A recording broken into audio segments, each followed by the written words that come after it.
les lames vacarmes s'en va dans l'oubli éternam. Et Gustave dom guardiam dilim dididididam lutes serado didom seram dim dim da da da dim da da da dim da di dum dim da da da dim da da da dim da di dum. Remember when I said Expedition 33 was most likely being overhyped? How the internet likes to blow things out of proportion? Well, I played it and yeah, I might have been a little bit wrong about that one, because this might be one of the best games I've played, full stop. Expedition 33 is like if you took Lost Odyssey's combat system and said, you know what? You know the satisfying feeling of pulling off a perfect ring? Well, what if we made ours as satisfying as pulling off a Mikiri counter on Genichiro? And that's the most surface level comparison that I can make on this game. In reality, this is a game that wears its JRPG roots on its sleeves while still managing to be uniquely its own thing, like a natural evolution of the genre itself. It just scratches that itch. It hits all those nostalgia buttons in all the right places and makes you think, how does a game like this even exist, let alone one made by such a small team? Seriously, how the hell does this game have 8 hours straight of some of the best music I've heard in a video game? I expected a few standout songs. I did not expect to be blasted in the ears for hours on end with banger after banger. I mean, you got the type of orchestral stuff in blockbuster AAAs that helps set the mood for those ambient moments or those epic set pieces, and that's all good, but you're not going to be listening to a playlist of that stuff or anything. That is not this game, though. This is the music that you spend an entire work shift listening to in one ear. The type of music you start randomly humming to yourself while out getting groceries. This is why we have discussions about Nintendo games decades after they release. When I was a kid, we had this rec center down the street where we'd hang out at after school. They had a weight room, some punching bags, a foosball table, a gymnasium. It was fun, and it was one of those community places that kept us out of trouble back then. But in the basement, in the back corner, was a piano. And look, I'm not some master musician or anything, but I would meticulously learn the music from all my favorite video games so I could show off to all the other kids. I learned how to play the Song of Time. E1M1 was a funny one from Doom I learned how to play. And it took me forever, but I learned Super Mario World 1-1. My point is, songs like that have been living rent-free in my head for decades, and Expedition 33, in its music, it nails that same feeling I had when I booted up Final Fantasy IX and heard that main theme song for the first time. How every step of my adventure was accompanied by musical themes that brought the game and its world to life. The overworld, all the different areas, from epic boss fights to the quieter moments. Expedition 33's music just screams timeless masterpiece. 1 minute I'm getting opera music like this.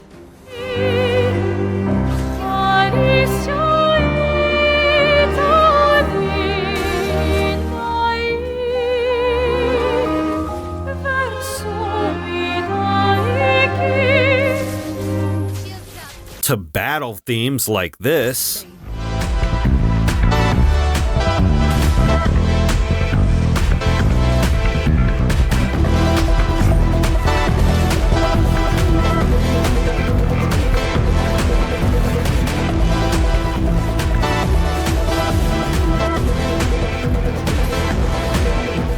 And just when I thought that EDM music or whatever it was a crazy place to go, I'm hitting the ears with jazz, metal, and saxophone.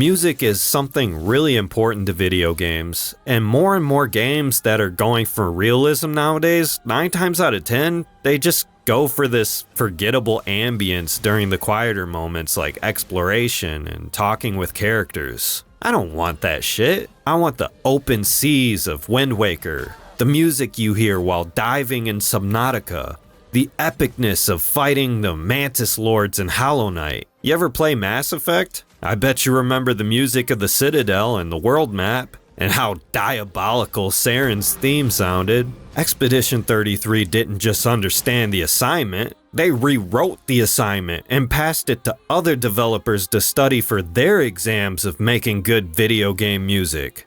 I wanted to start this video off with music because you know that meme about Doom 2016, how it felt like I bought a Mick Gordon soundtrack that came with a free game. Expedition 33, it feels just like that. Like I paid for a $50 masterpiece of a soundtrack that came with a free 10 out of 10 JRPG attached to it. It's easily the best video game music I've heard in the past decade. And so is the story. All the characters are memorable, and the writing reminds me of the same type of existentialism Nier Automata had. Honestly, there's a striking resemblance between Clair Obscur and Nier. I won't spoil anything, but there's a certain village in the game that gave off huge Pascal Village vibes, and the Expeditioners kind of remind me a lot of Project Yorha, in a way. Even in the opening prologue during the festival, learning bits and pieces about the world, it kind of reminded me of the opening of Automata where 2B says, "Everything that lives is designed to end. We are perpetually trapped in a never-ending spiral of life and death. Is this a curse? Or is it some kind of punishment?" I often think about the God who blessed us with this cryptic puzzle and wonder if we'll ever get the chance to kill him. Did anyone else draw this parallel, or am I just reaching here? None of it feels ripped off or anything. It's just that the story and the themes of existentialism are done in this mystery box style. The characters actually live in this world, and they act like it. They don't break immersion by giving you fourth wall breaking exposition. It expects you to ask questions like, who is the paintress? Why is there a giant floating number in the sky? Too much would be spoilers, but the fact I was constantly asking questions and how unpredictable the game could get, constantly twisting and churning, giving me just enough information to pique my interest, it kept me engaged. Like a mystery surrounded by other interconnected mysteries that slowly reveal themselves to you. Whether it's with the environment, audio logs, dreamlike sequences, foreshadowing. In a certain old man, I didn't know what the hell he was going on about, but I wanted to keep playing so I could find out. And if you thought Aerith in Final Fantasy VII,